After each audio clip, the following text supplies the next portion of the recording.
नमस्कार। Janaki FM 106 megahertz Janaki समाचार में अपने के स्वागत है। ईश्वरादन से सुनल जाओ समाचार। एक नुका मुख्य समाचार।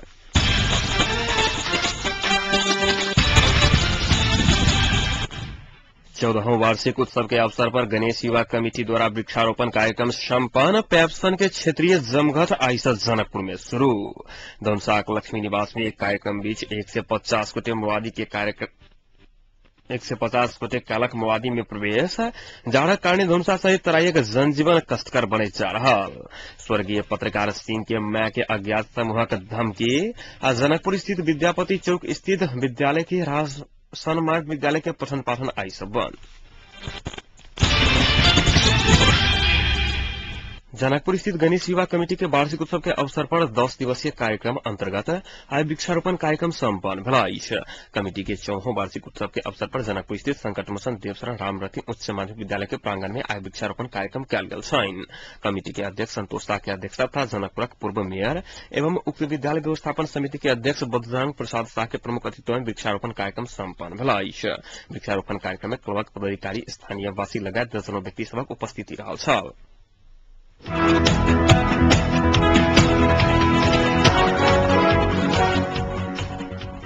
धनसा गाविस लक्ष्मी निवास में नेपाली कांग्रेसक 30 घर परिवार के 150 गोटे कार्यकर्ता सब एकीकृत नेकपा माओवादी में प्रवेश कयलका। एकीकृत नेकपा माओवादी लक्ष्मी निवास गांव कमेटी के आयोजना भेल उक्त कार्यक्रम में समघर तथा प्रवेश कार्यक्रम में वो सब अन्य पार्टी प्रवेश कऽ नेकपा माओवादी में प्रवेश कयलका। नेकपा माओवादी में प्रवेश करैत वो सब नेपाली कांग्रेस क्रियाकलाप ठीक न लगला कारण नेकपा माओवादी के विचार से अपने हट सहमति भेला कारण एकीकृत नेकपा माओवादी में प्रवेश करने बोतल छलखिन। प्रवेश करवाला सब में जीवस महतो, परमेश्वर महतो, झरीलाल महतो, चंद्रेश्वर महतो लगायत व्यक्ति सब रहल। धनुषा गाविस लक्ष्मी निवास गांव कमेटी के अध्यक्ष रामचंद्र महतो के अध्यक्षता मिथिला राज्य समिति फैक्शन इंचार्ज चंद्रेश्वर पूर्व के प्रमुख अतिथि में संपन्न भेल कार्यक्रम में सभी व्यक्ति सबक उपस्थिति रहल। कार्यक्रम में एकीकृत नेकपा माओवादी के धनुषा क्षेत्र नंबर 7 के इंचार्ज रामकुमार महतो, मिथिला राज्य समिति सदस्य तथा सुकुम्बासी आयोग के अध्यक्ष तारा महतो, मिथिला राज्य समिति के सदस्य बोवेलाल महतो, विजय महतो लगायत वक्ता सब अपन अपन धारणा व्यक्त कयने छलखिन। कार्यक्रम में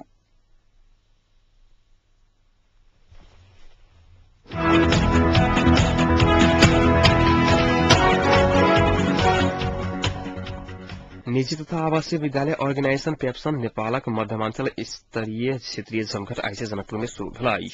जमघट के उद्घाटन सत्र में वहित वक्ता सब शिक्षा के गुणस्तर बढ़ावा आधुनिक शिक्षा प्रणाली के अवलंबन करपत बतौने छलखिन। वक्ता सब शिक्षा क्षेत्र में व्याप्त रहल विकृति आ विसंगति के हटाकर सक्षम युवा पुस्ता निर्माण करे के आवश्यकता रहला कारण संगठन के सुदृढ़ीकरण के सबके प्रतिबद्ध भक एकजुट भक लागू पर बतौने छलखिन। ऑर्गेनाइजेशन के केंद्रीय अध्यक्ष डॉक्टर बाबूराम पोखरेल के प्रमुख अतिथि तथा केंद्रीय उपाध्यक्ष सतीश ढकाल के अध्यक्षता में संपन्न उद्घाटन सत्र में 19 जिला के करीब 5 दर्जन के विद्यालय के संचालक सबक सहभागिता रहल। इस दिन एमरसन निष्क्रिय देखल गेल पेप्सन अपन गति के निरंतरता दैत जनकपुर में कार्यक्रम के आयोजन कयने छल। उक्त कार्यक्रम में पेप्सन के केंद्रीय सलाहकार उमेश श्रेष्ठ, बीएन शर्मा लगायत व्यक्ति सबके उपस्थिति रहल।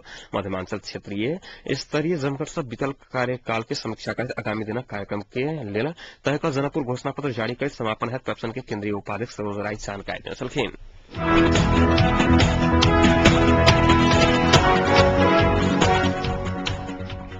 पुष महीना शुरुआत संगे धनुषा सहित तराईक जिला में बढ़ल शीतलहरी के कारण जनजीवन प्रभावित बनल। धनुषा जनकपुर लगायत ग्रामीण क्षेत्र समेत जाड़ बढ़ गेलाक बाद जनजीवन कष्टदायी बने जा रहल। जनकपुर में आई एक वर्ष के सबसे बेसी जाड़क महसूस कयल गेल। आई भोर 9 बजे धरि तापक्रम 4 डिग्री सेल्सियस रहल। मौसम पूर्वानुमान शाखा जनौने छल। धनुषा लगायत तराईक जिला में किछु दिन पहिने रौद उदौला से सामान्य बनल जनजीवन फेन से शीतलहरी बढ़लाक बाद कष्टकर बनी जा रहल। आप किछु दिन धरि जाड़ बढ़ के क्रम जारी रहत मौसम विद्या सब बतौलका। जाड़ा कारण जनकपुरक अंचल अस्पताल लगायत जिलाक अन्य अस्पताल के तथा निजी मेडिकल तथा उप स्वास्थ्य चौकी समेत विभिन्न किसिम के रोगी सबके संख्या में वृद्धि भेल। जाड़क कारण जानकी मेडिकल कॉलेज रमदैया में सेहो इमरजेंसी सेवा में बीमारी के चाप बढ़ल। दैनिक खानपीन, घर बाहर आवत जावत, सुताई बस्ताई, कपड़ा लगौनाई सावधानी ने अपनाला कारण जाड़ के बीमारी सब बढ़ल चिकित्सक सबके कहब रहल। आई भोरे से धनुषा एवं तराई के सर्लाही, महतरी लगायत जिला समेत ठंडा अत्याधिक बढ़ल देखल गेल छल। भोरे से एक दिन धुन लागल स्तर ठंडा के हवा से सेहो चल रहा कारण एहि क्षेत्रक शैक्षिक संस्थान, व्यापार व्यवसाय एवं यातायात सेवा सेहो प्रभावित रहल। करीब डेढ़ हफ्ता से रौद से राहत पाइब रहल एहि क्षेत्रक सत्तांश सब आइ एकाएक बढ़ल ठंडी के कारण प्रभावित बनल अछि। तहिना भोरे से जिला लगायत अन्य सड़क खंड सहित पूर्व पश्चिम राजमार्ग में सेहो सवारी आवागमन में कमी देखल गेल। ट्रैफिक प्रहरी कार्यालय धनुषा एवं मोहतरी जनौलक अछि। तहिना नजदीक आबि रहल माघी संक्रांति के लेल तैयार कयल जाय वाला तिल सेहो रौद नहि उगला सँ सूखा नहि सकलाक बाद किसान सब चिंतित बनल अछि।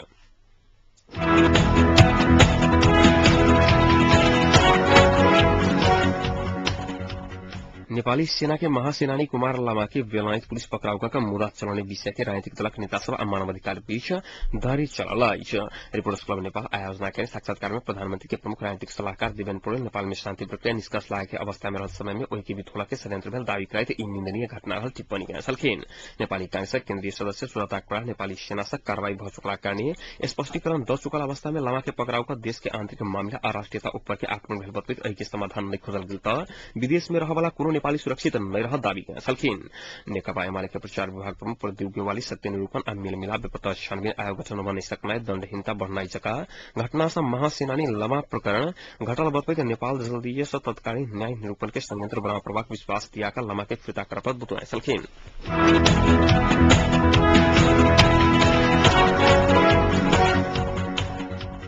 अपराधी समूह के धमकी कारण शहीद महिला पत्रकार स्वर्गीय पत्रकार सिंह के मां ललिता देवी सिंह पछिल्का 4 वर्ष घर छोड़कर विस्थापित पड़ल अछि।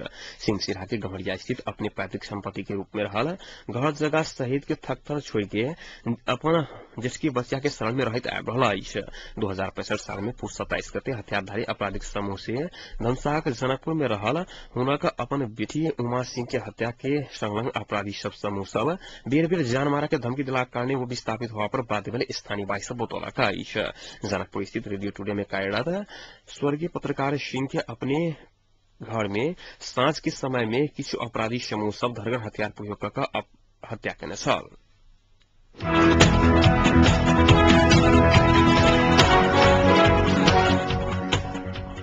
मोहतरी के हथिसरवा शास्त्री नगर में रहल सामुदायिक मैथिली प्राथमिक विद्यालय में दरबंदी के शिक्षक नहीं भेला से पठन पाठन में समस्या भेल अछि।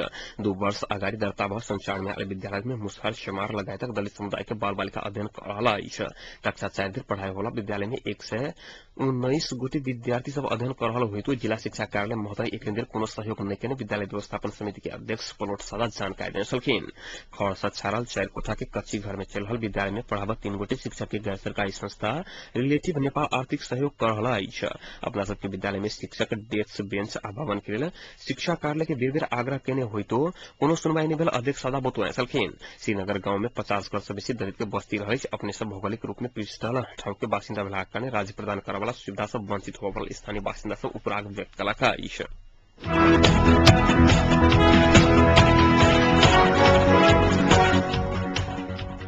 जनकपुर विद्यापति चौक स्थित दुर्गा मंदिर में संचालित सनमार्ग प्राथमिक विद्यालय के पठन पाठन आई सब बंद कर गेला अछि। मुलीसर पोखर के दक्षिण बाड़ी भीड़ पर किताब नंबर 93 में अवस्थित सनमार्ग राष्ट्रीय प्राथमिक विद्यालय पठन पाठन आई सब बंद करके सहमति भेल छैक। विद्यालय में तालाबंदी कयल गेल। विद्यापति राधाकृष्ण युवा कमेटी के सदस्य एवं विद्यालय संचालक बीच तत्काल विद्यालय संचालन नहीं करके सहमति भेल अछि।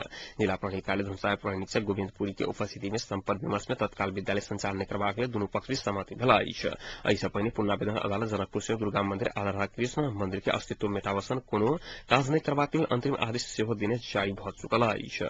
स्थानीय चंद्रमोहन चौधरी गुठी संस्थानक प्रमुख जिला शिक्षा अधिकारी प्रमुख जिला अधिकारी विद्यालय प्रधानाध्यापक सहित के विपक्षी बनाकर मुद्दा दायर केने रहैत। विगत 17 गते पुनरावेदन अदालत एहि मामला के निर्णय नहीं होबय धरि ओहि जमीन पर कोनो काज संचालन नहीं कर अंतरिम आदेश जारी केने छल। एहि सँ पहिने अदालतक आदेश के अवज्ञा कर रहल कमिटी के सदस्य सब पत्रकार सम्मेलन के आयोजना करके विद्यालय में तालाबंदी कयल गेल छलैक। तालाबंदी के क्रम में कमिटी के विद्यालय पक्ष आ किछु दुनू पक्ष के जिला प्रहरी कार्यालय में बजाओल गेल छलैक। अदालतक आदेश कार्यान्वयन करबाक में स्थानीय प्रशासन सक्रियता नहीं देखौलाक बाद बाध्य भऽ तालाबंदी करक अवस्था आयल कमिटी के पदाधिकारी सब बतौने छलखिन। दुर्गा मंदिर आ राधाकृष्ण मंदिर के जमीन पर अवैध रूप से विद्यालय संचालित अछि कहैत विद्यालय बंद करबाक लेल विद्यापति राधाकृष्ण युवा कमिटी विगत लंबा समय से संघर्ष कर रहल अछि।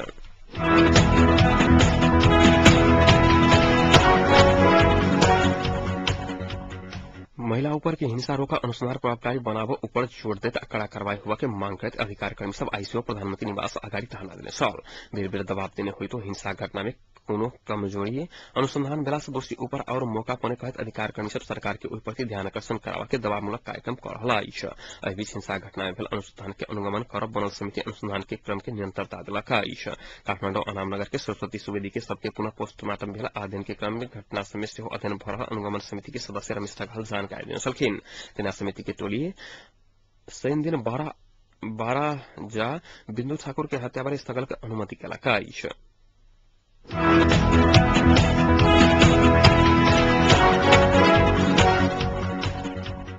प्रधान सेनापति गौरव शमशेर जबरा आए 9 दिनक भारत भ्रमण के लिए प्रस्थान करना अछि।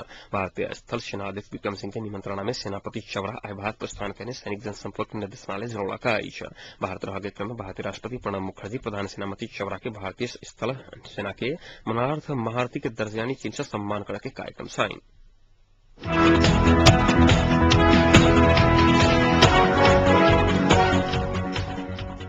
नेकपा एमाले के सचिव शंकर पोखरेल एकीकृत नेकपा माओवादी सत्ता कब्जा के रणनीति में लागल आरोप लगाए छलखिन। पोखरेल माओवादी सत्ता कब्जा के लेल चैन जानिता देश की अवस्था एहन लौने बुतुआए छलखिन। रिपोर्ट्स क्लब नेपाल दाङ शाखा तुलसीपुर में आज दाखिने साक्षात्कार कार्यक्रम में पोखरेल एकीकृत नेकपा माओवादी निर्वाचन के बात कर जनता के ओझरा रहल बुतुआए छलखिन।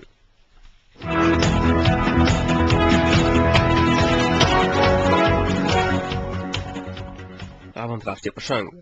अमेरिका के क्लोरिडा में राज्य स्थित एक घर भीतर भेल गोलाबारी में 4 गोटे के मृत्यु भेल अछि। राज्य के और शहर के डेनभर स्थित एक घर में गोली चलावा के आवाज सुनलाक बाद पुलिस बंदूकधारी के नियंत्रण में लेवा के प्रयास केने छल। 5 घंटा के प्रयास के बाद पुलिस घर भीतर प्रवेश करलाक बाद 4 गोटे के लाश भेटल बीबीसी जोड़लक अछि।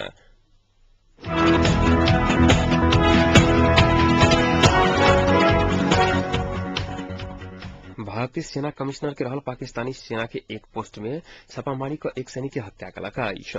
पाकिस्तानी सेना के जनसंपर्क निर्देशनालय आई विज्ञप्ति जारी कर कमिश्नर के हाजीपुर में रहल नियंत्रण रेखा पर भारतीय सेना अपन शावन नामक पोस्ट में घुसल दावी करने बीबीसी जनौलक अछि।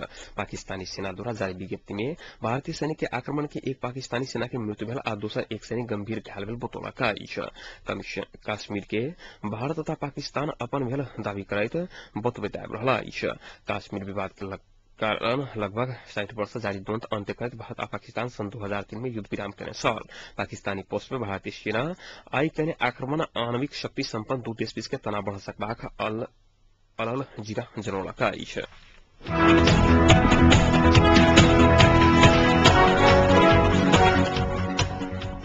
अब तापक्रम एखन जनकपुरक तापक्रम 5 डिग्री सेल्सियस रहला अछि।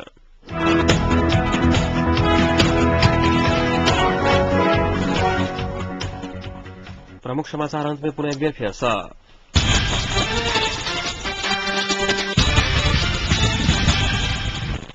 चौदह वार्षिक उत्सव के अवसर पर गणेश युवा कमेटी द्वारा वृक्षारोपण कार्यक्रम संपन्न। पैप्सन के क्षेत्रीय जमघट जनकपुर में आई से शुरू। धनसाक लक्ष्मी निवास में एक कार्यक्रम बीच 1 से 50 गोटे व्यक्ति सब नेकपा माओवादी में कलक प्रवेश। जाड़ा कारण धुंसा सहित तराई के जनजीवन प्रभावित। स्वर्गीय पत्रकार सिंह के मैं के अज्ञात समूहक धमकी। जनकपुर स्थित विद्यापति चौक स्थित सन्मार्ग विद्यालय के पठन पाठन आई सब बंद।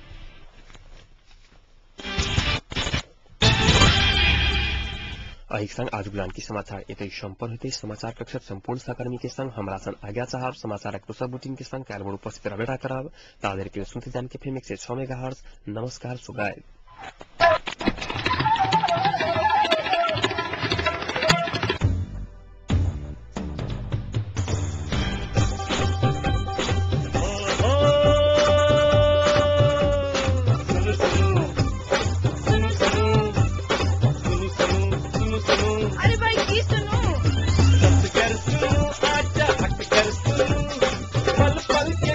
घर बैसल सुनो।